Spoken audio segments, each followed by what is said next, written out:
Chiara Offregixio, known as Clara of Assisi, was an Italian saint who was one of the first followers of Francis of Assisi. St Clare, founder of the order which bears her name, inspired by the teachings of St Francis, she founded the Order of Poor Ladies, a monastic religious order for women in the Franciscan tradition. The Order of Poor Ladies was different from any other order or convent because it followed a rule of strict poverty. Clare wrote their Rule of Life, the first set of monastic guidelines known to have been written by a woman. Following her death, the order she founded was renamed in her honor as the Order of St Clare, commonly referred to today as the Poor Clares. She was born of rich and pious parents, at Assisi, in the district of Umbria, in Italy. She received the name of Clare, which means clear or bright, for the following reason. While her mother Hortulana was kneeling before a crucifix, praying that God might aid her in her hour of delivery, she heard the words, "Do not fear. You will give birth to a light which shall illumine the whole world." From her earliest childhood, prayer was Clare's only delight. She gave to the poor all the presents which she received from her parents. She despised all costly garments, all worldly pleasures. Beneath the fine clothes she was obliged to wear, she wore a rough hair girdle. She partook of so little food that it seemed as if she wished to observe a continual fast. During this same period lived Saint Francis, surnamed the Seraphic, on account of his great virtues. Clare frequently went to him and confided to him her desire to renounce the world and to consecrate her virginity to God and to lead a perfect life in the most abject poverty. Saint Francis, who saw that besides other gifts and graces, she was filled with the most ardent love of God, possessing great innocence of heart and despising the world, strengthened her in her holy desire, while at the same time, he tested her constancy.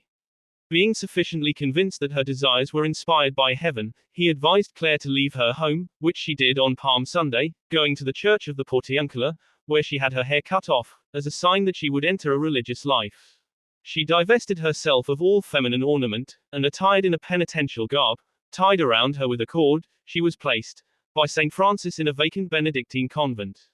She was at that time just 18 years of age. When her parents heard of what she had done, they hastened to the convent, to take Clare home, declaring that this choice of a state of life was only a childish whim, or that she had been persuaded to it by others. Clare, however, after opposing their arguments, fled into the church, and clinging to the altar with one hand, with the other she showed her head shorn of its hair, exclaiming, "Know all, that I desire no other bridegroom but Jesus Christ. Understanding well what I was doing, I chose him and I will never leave him." Astonished at this answer, all returned home, admiring her virtue and piety. Clare thanked God for this victory and was, on account of it, all the more strengthened in her resolution.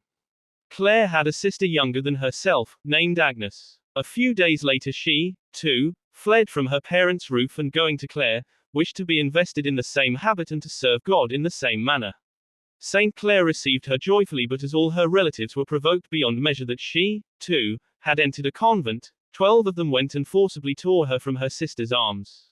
Clare took refuge in prayer and, as if inspired by the Almighty, ran after her sister, loudly calling her by name. God assisted her by a miracle. Agnes suddenly became immovable, as if rooted to the ground, and no one possessed strength enough to drag her from where she stood. Recognizing in this, the powerful hand of God, they opposed her no longer but allowed her to return to the convent.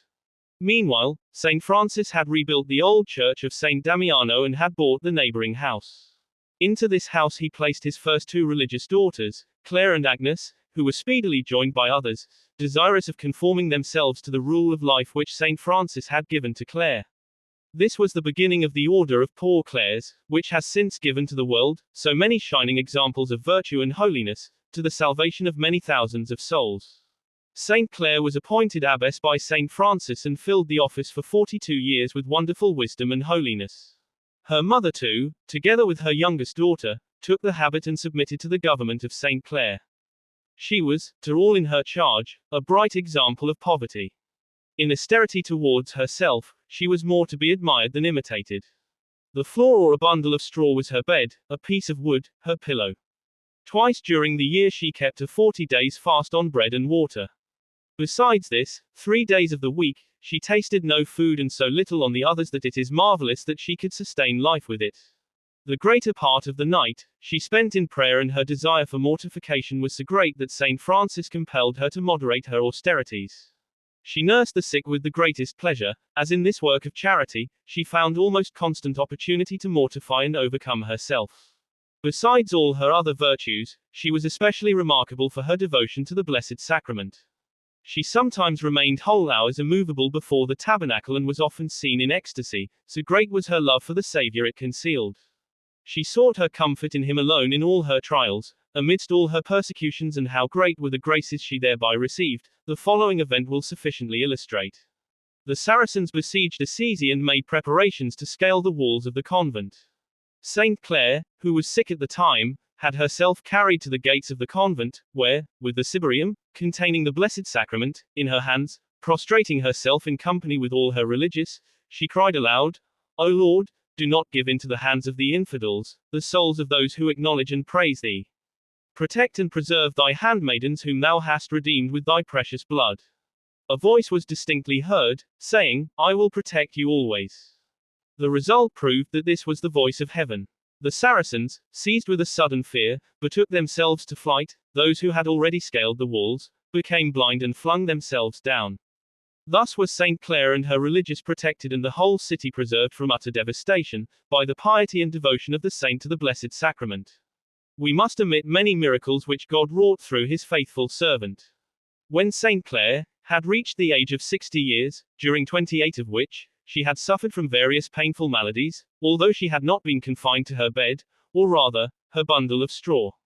Her patience while suffering was remarkable and she was never heard to complain. The hour of her death drew near and she saw a great many white-robed virgins come to meet her, among whom was one who surpassed all the rest in beauty. She followed them and they led her to see the Almighty face to face. Several who had read in the depths of her heart, said that she died more from the fervor of her love for God, than from the effects of her sickness. Her holy death took place in 1253.